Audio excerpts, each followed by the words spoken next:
নমস্কার বন্ধুরা, আদিকতার ব্লগে আপনাদের স্বাগত। চলে এসেছি আরও একটা নতুন গল্প নিয়ে। আর আজকে আমি বলবো জীবনের স্বাদ।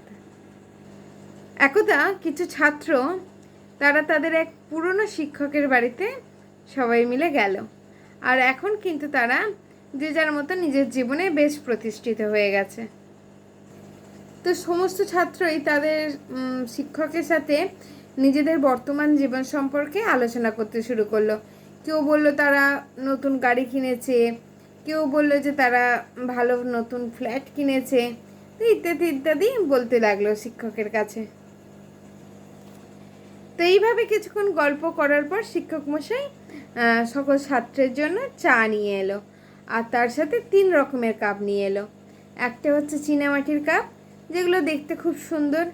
আরেকটা নিয়ে এলো প্লাস্টিকের কাপ, যেগুলো দেখতে মোটামুটি সুন্দর।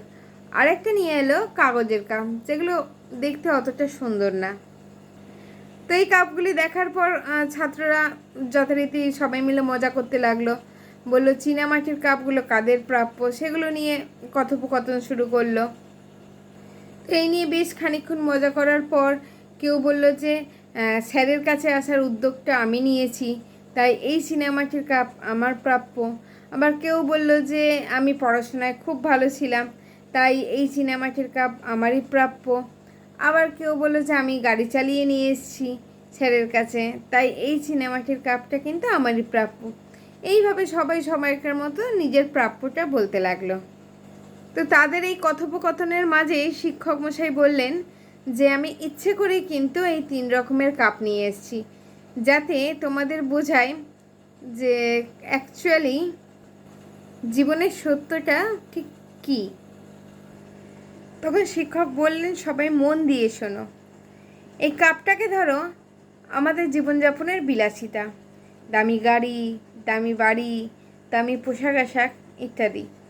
আর এই চাটাকে ধরো আমাদের জীবন।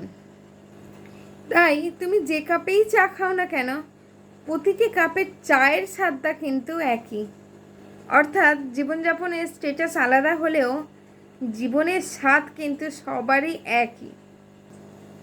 তো বন্ধুরা, এই ছিল আমার একটা ছোট্ট গল্প। গল্পটা ভালো লাগলে অবশ্যই লাইক করে দিও, আর অবশ্যই কমেন্ট করে তোমাদের মতামত জানিও। আজকের ব্লগটা আমি এখানেই শেষ করছি। খুব তাড়াতাড়ি নিয়ে আসবো আর একটা সুন্দর গল্প। ভালো থাকবে, সুস্থ থাকবে, সাবধানে থাকবে। টাটা।